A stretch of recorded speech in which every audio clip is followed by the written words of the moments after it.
YouTube, Electric Adventures here. Yay, I can talk. It's been a while. This is a video response, even though technically you can't do those anymore, to edt1138's Top 3 Tuesday, which is restarted. And the very first question is your top 3 games or titles for systems that you hate or don't particularly like. So we'll start with the older system first. Now, I had absolutely no access to the NES when I was growing up. All I really saw was the Master System. And that was, the NES actually wasn't that popular here in Australia at all, and even more so down here in Tasmania. Racking my brain, I possibly saw one in a glass display cabinet in our Myers, which was a big department store back in the day, but that's as far as I got. So when I got into retro collecting, I came across a lot with the PAL NES, and I got it, and I didn't really like it at all. I know why I didn't like it at the time. It's because the PAL NES really makes a big difference to the speed of the games.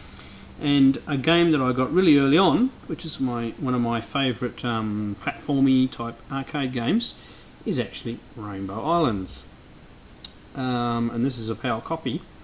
But the music is just awful, because it's so slow and the gameplay slow.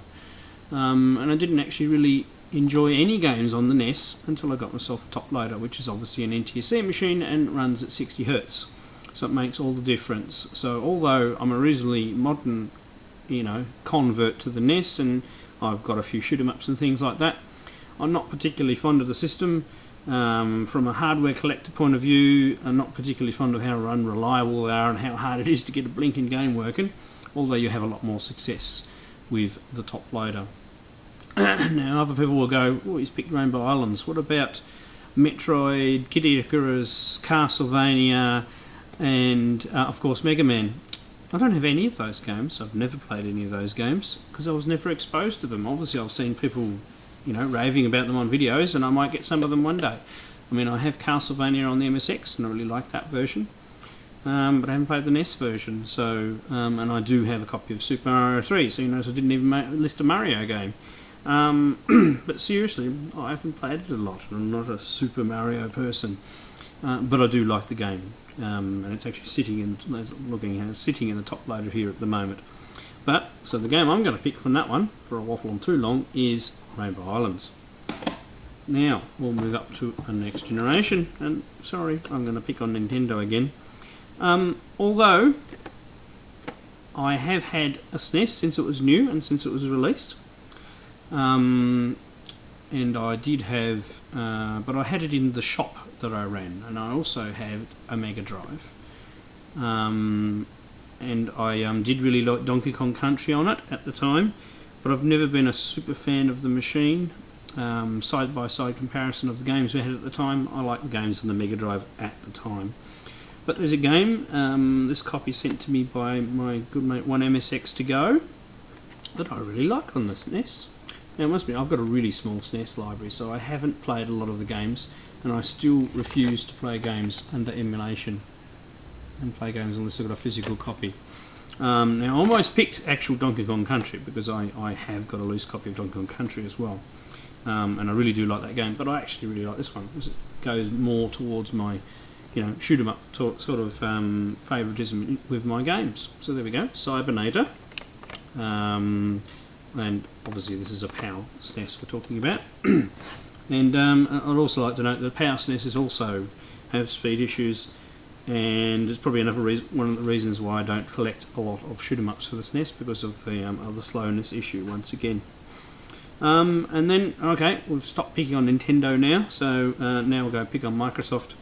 The original Xbox did not appeal to me at all. Never saw Microsoft as a hardware manufacturer, and just saw the original Xbox as a thrown together cheap PC. So I never really got into it. So I let all sorts of games pass me by, and then eventually For $20, I bought the Xbox, which you can probably faintly see. It's a black one.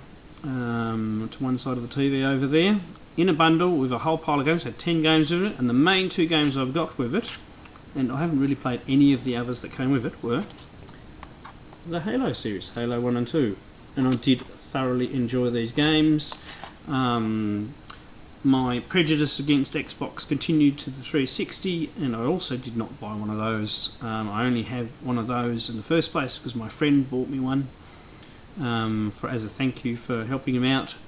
And then later on I got a newer Xbox. You can probably just see the box poking up over there if the light's not too bad, free with a laptop.